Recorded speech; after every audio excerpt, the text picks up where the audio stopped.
It is so important that we know how to bring volunteers into kids ministry and even when it's time to release them out of kids ministry and allowing them to have choice in that. Sometimes when we are looking for volunteers, we just want somebody who's going to stick with us the whole ministry year, if not years to come. And although that is ideal and what we love to have in a person who comes into kids ministry, it's actually more of a reality that someone can commit to a shorter time frame. So I want to give you an illustration that has helped me tremendously, and I hope it will be a help to you as well. I call it the traffic circle. And the traffic circle, or maybe you know it as the roundabout in your area, but a traffic circle it helps with the flow of traffic. So if you can imagine for a moment, if you have four roads that come together, you have an intersection in the middle. Now, often there are four stop signs so that everybody stops and then we follow the rules of the road and then they can proceed. But a traffic circle in the middle of that intersection, if they change it to that, it actually allows the traffic to keep flowing and nobody has to stop. It's quite fascinating, actually. And it's in different quadrants. So if you are coming to the traffic circle and you want to turn right, you just keep going right. You just put your signal on and you just make a right turn. If you wanted to go straight, you would go into the traffic circle. You have to curve with the road, but you go straight on the other side. You might need to make a left turn, but instead of stopping at the stop sign and turning left, you actually go straight. You go around 3/4 of that traffic circle and then go out and you are making a left-hand turn. Or if you need to make a U-turn, you can simply go all the way around the circle and come back where you came from. It's kind of brilliant. And more traffic circles are being put in place in different cities and towns. And when people know what to do, they work very, very effectively. If they don't know what to do, you can have some real trouble. And that's why you have to understand the rules of the traffic circle. But once that's mastered, it's very, very effective. And you're saying, Leann, why are we talking about traffic circles? Well, because I want to talk to you about volunteers. This is a great model for your volunteers in your church. It really is. Think for a moment. You are the children's ministry leader, director, coordinator, children's pastor, and you're the one that actually comes to the traffic circle of children's ministry. This is your year ahead of you. And you can look at each piece of the traffic circle, each quarter, like 3 months of your year. Now, here in Canada, we would start in September. So September, October, November would be our first quarter. Then it would be December, January, and February would be the next quarter, and so on. You, as a children's ministry leader, you come into this traffic circle and basically you don't stay in the right lane. You actually go to the left lane, which is closest to the center. And literally you could just stay in the middle of that traffic circle and go around and around and around and around and never get off. Now, disclaimer, you need to get off that circle once in a while, okay? And that's why I want to tell you about why this works so well for volunteers, all right? So your volunteers need to know that they can come on and they can get off of this children's ministry circle and the year that is ahead. I think it's extremely important for people to know that they can come on with a start time and a finish time.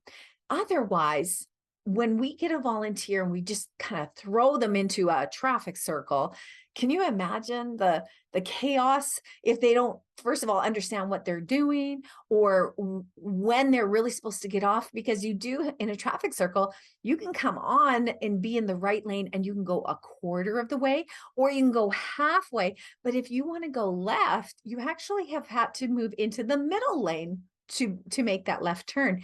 And I think sometimes when we just get so desperate for volunteers, we kind of throw them into the traffic circle, and it can, well, it's not a pretty sight. Let's just put it that way. Okay.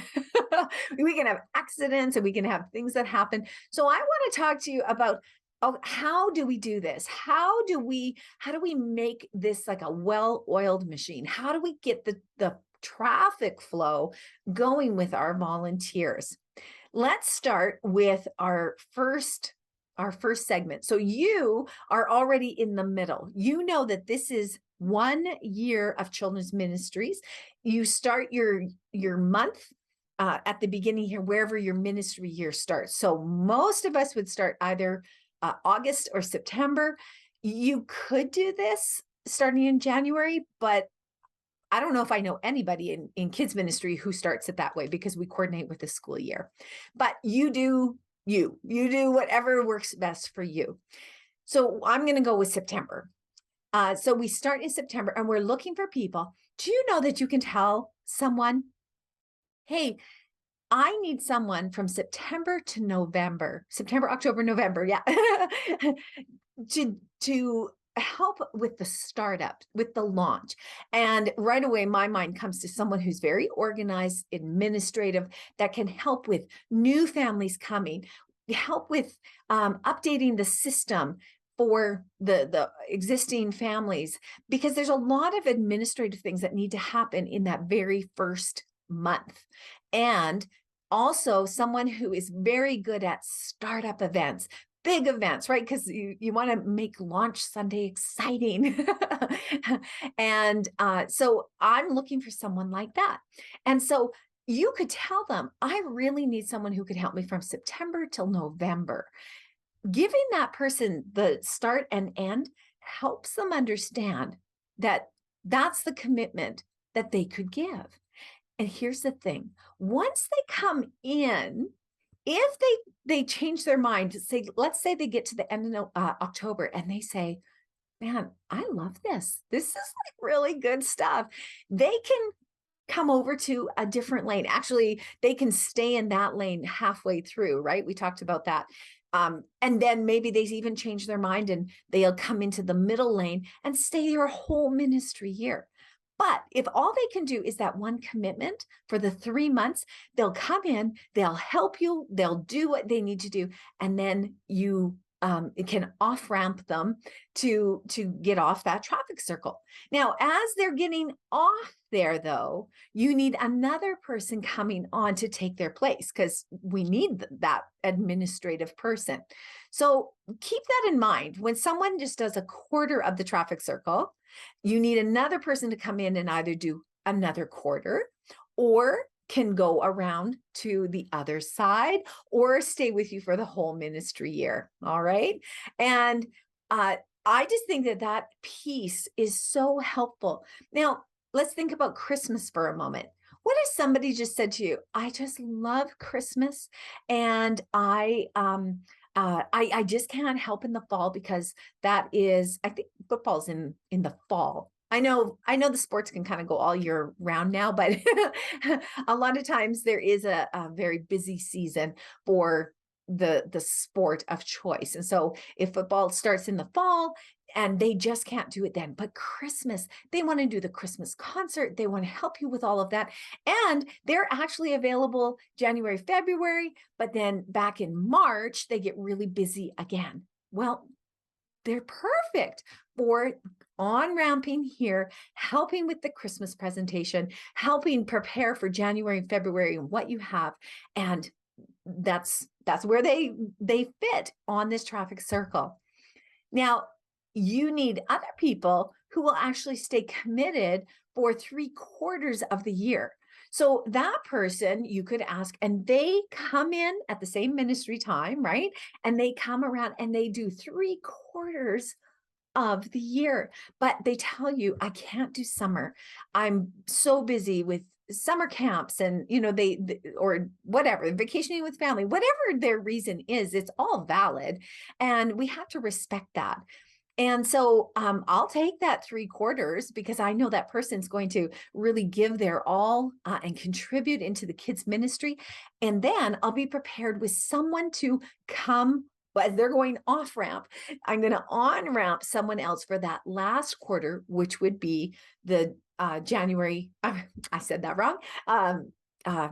June, July, and August. There are some people that can give that time. I love summertime because it can be a very different curriculum. It can be, again, I live in Canada, so the summer months are so, they're just so fun because we can be outside and enjoying God's creation, and we can do something totally different. And I talk about that. I had a worship leader who actually wanted to come and be part of the summer kids ministry time on Sunday mornings. So she would lead worship, and then she'd come over and she was doing worship, teaching kids about worship. What did that look like? And she was outside. She loved to use flags and the meaning of the colors of the flags, and just what worship was all about. And even why, some denominations will raise their hands and some won't do that, and some clap, and some use tambourines, and some have lots of music, and others don't have instruments. She would kind of talk about all those different things, and I just thought it was so valuable that she was able to give that time, but she couldn't give that time from September all the way through till May. And so this traffic circle model really, really made a difference.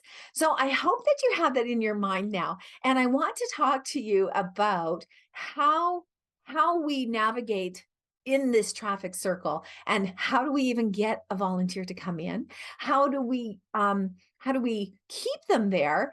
And what is this all about? Like, why are we even busy trying to keep a good flow in our kids ministry for the future?